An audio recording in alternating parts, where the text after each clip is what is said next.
begin our curriculum with rolls and break falls. In more traditional styles of Hapkido, those break falls and rolls are emphasized a lot, and you need to do thousands and thousands of repetitions. Combat Hapkido is a more modern style of Hapkido, and we do not emphasize the kind of acrobatic rolling and tumbling as other styles. However, you need to learn a few to learn how to fall properly without injury.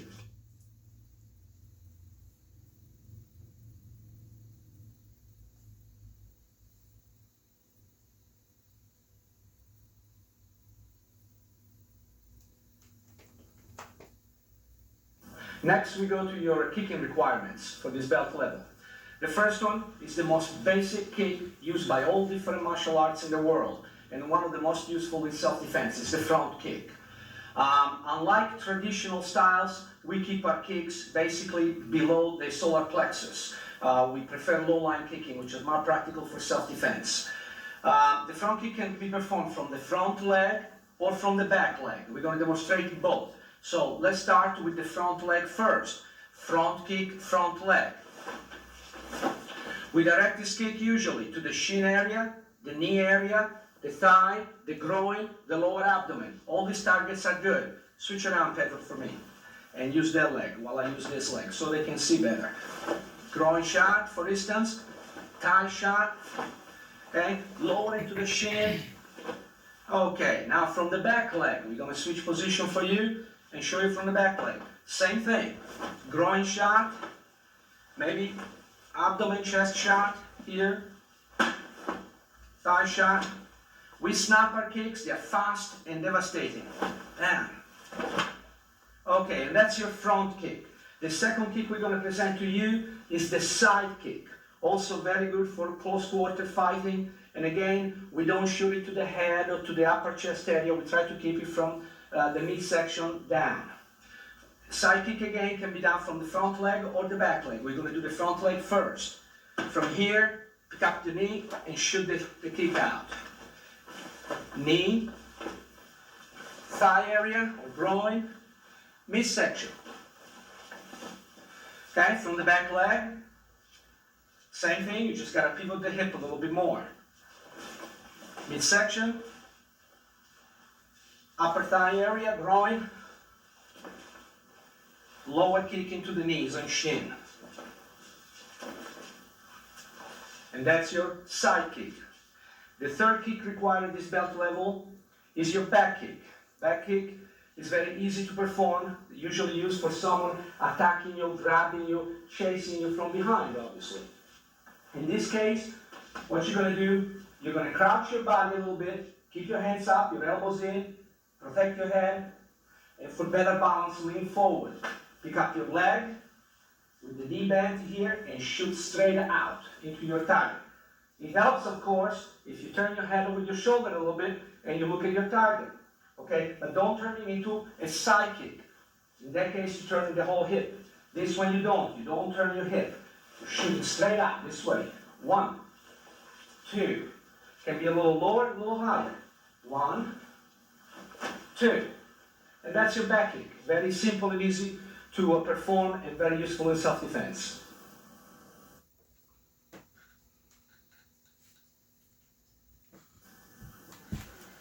The next category for your curriculum requirement is the area of punches. We separate punches from strikes, although they're all strikes, of course. But we keep punches separate so you can learn them as a separate category. The first one that we do is called the vertical punch. Now, in martial arts term, this can be considered the front punch. The difference is that we, in our style of combat Hapkido, do not twist the arm upon making contact in the wrist into the target. We punch with this vertical fist this way. In boxing term, when you do it from the lead hand this way, it's called a jab. Jab is fast and devastating, and we will demonstrate a few for you. Lower your arms a little bit so they can see a little bit better. We will demonstrate a few going back and forth. Okay, it can also be done to the body, not just to the face. And that's your vertical fist or a jab in boxing terms. Of course, when you do the vertical fist with the backhand here, okay, which in martial arts terms is called a reverse punch, we call that now a cross, okay, in boxing terms. So same punch here, coming from the back hand, will be a cross or a reverse punch, but still keep the fist vertical. We'll demonstrate a couple for you. And again, this one can also be done into the body of the person, into the ribs, the solar plexus, the sternum. Okay, so that is your jab and cross, vertical punch. The second punch we're going to present is the hammer fist punch, very common to most martial arts. Hammer fist punch can be horizontal or vertical. Okay, the horizontal is coming this way. Different areas, let's turn around for a second so you can see the different areas of the body. If I strike this way, okay, this is a hammer fist punch. Don't confuse it with a back fist punch, will be next. This will be your hammer fist punch, horizontal. Into the body, for instance, a shot this way. That's your hammer fist horizontal. Now, if you want to do a vertical, usually is used top of the head, nose, collarbones. The clavicle here, the collarbone. Excellent shot for that. Okay, how can it be done? On a joint. You have him on a joint lock, you're striking this way. This is your hammer fist. And that's your second punching requirement. The third one is the back fist punch. Again, very common to most martial arts. This time you're using this surface of the hand instead of this one. This one here, back of the knuckles here. This is your big back fist punch, right here. It can be done left or right, of course. It can be done from the lead hand or the cross, the reverse. Either way, again, excellent most of the time for the head, sometime, of course, into parts of the body also. And that's your back fist punch. Very fast, very devastating. Okay, can be done at very close range with a person like this after a trapping technique. Here, very devastating. And that's your back fist punch.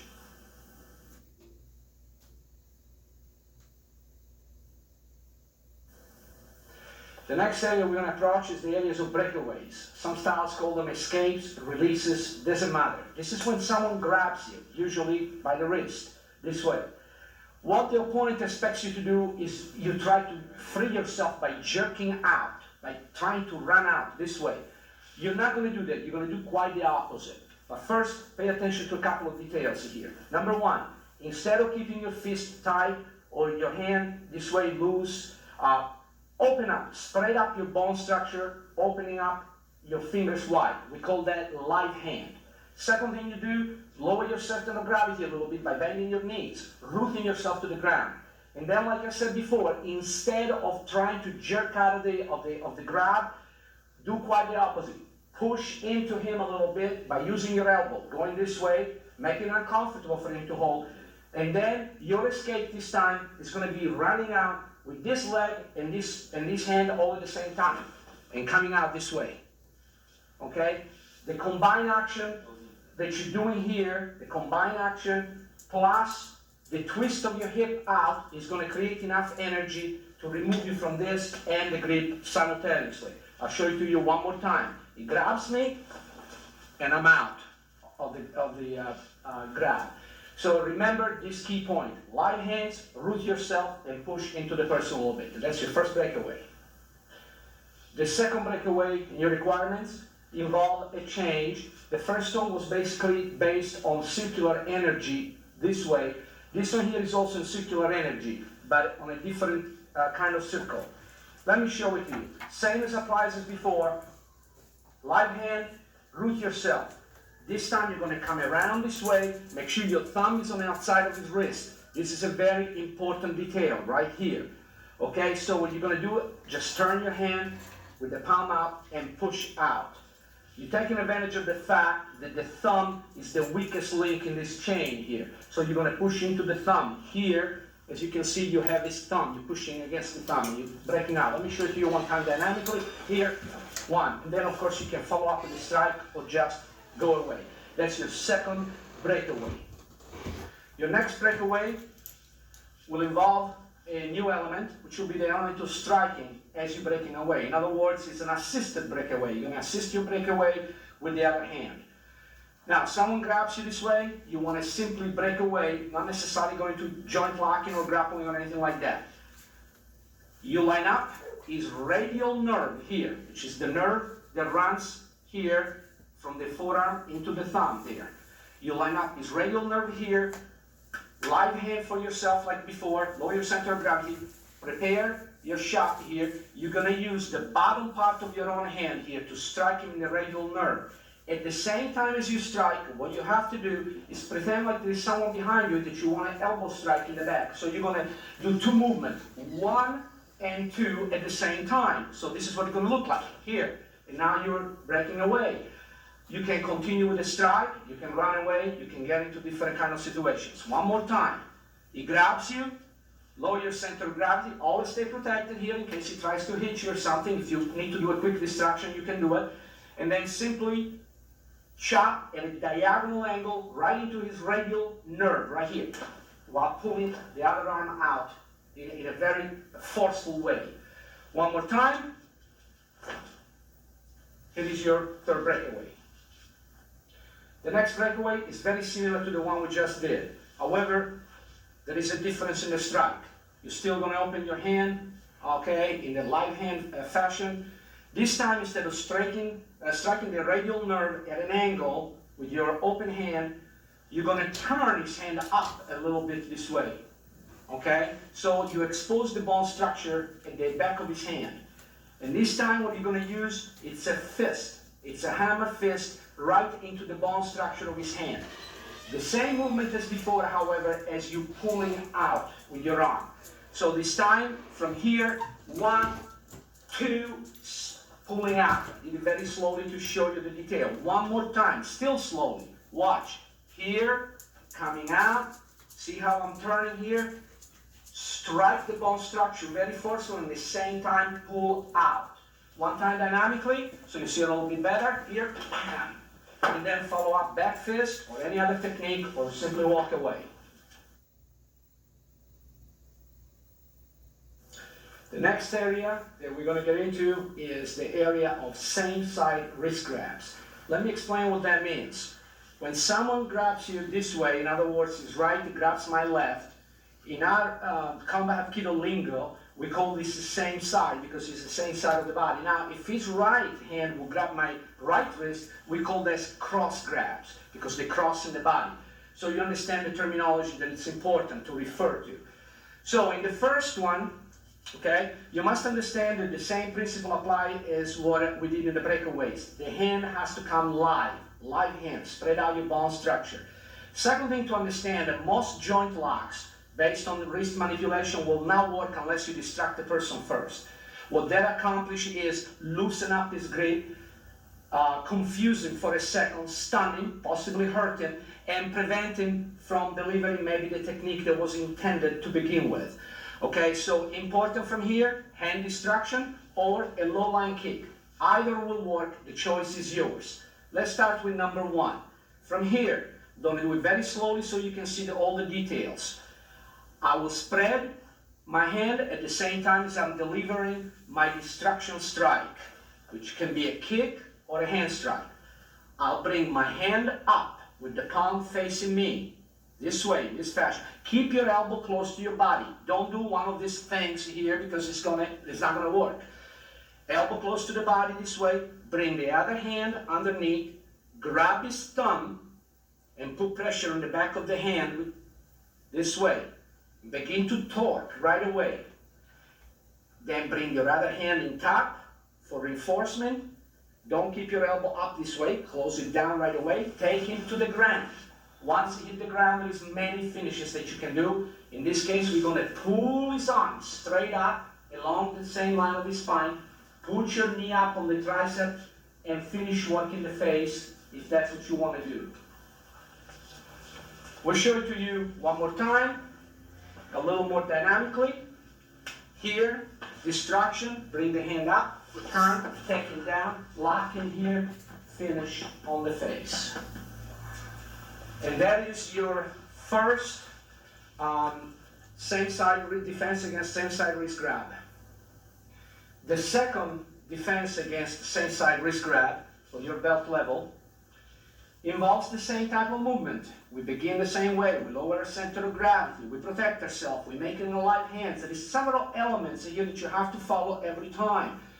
It sounds complicated, but once you start practicing, this will come very natural to you. You do your distraction first again, choosing which weapon you want to use. Bring the hand up, the same as before, elbow close to you. Reach, grab the thumb. Now this time, instead of bringing your hand here and stepping back to take it to the ground, you're going to do quite different. You're going to bring your knife hand this way behind, above his knuckles, here, push it, and step forward to take him down in a different direction. And here, step with him. Then insert your foot under his arm, lock his elbow with your knee, and apply pressure while twisting. Very, very painful. You can dislocate the elbow very easily. Let me show it to you one more time. Again, 1, 2, 3, and 4. Okay? Now another time. Now, sometimes I don't do the distraction here to save time. You know that it has to be done every time. I don't need to repeat it all the time. Watch, here, your distraction here. 1, bring this hand here, like you're chopping forward. But it's not step, take a powerful step across. Down it goes, insert your foot here, lock the elbow, and keep on twisting the hand here. You can dislocate both the wrist and the elbow. Okay, and that's your second defense in your requirements. And that concludes tape number 1 in the Combat Hapkido curriculum video series. Obviously, these are minimal requirements. Your instructor in your school may choose to add some other techniques that he likes, that he has, to the general curriculum. But this is the basic curriculum that you need to know. So this tape brought you to yellow belt. The next videotape will bring you from yellow to orange, and we'll see you then.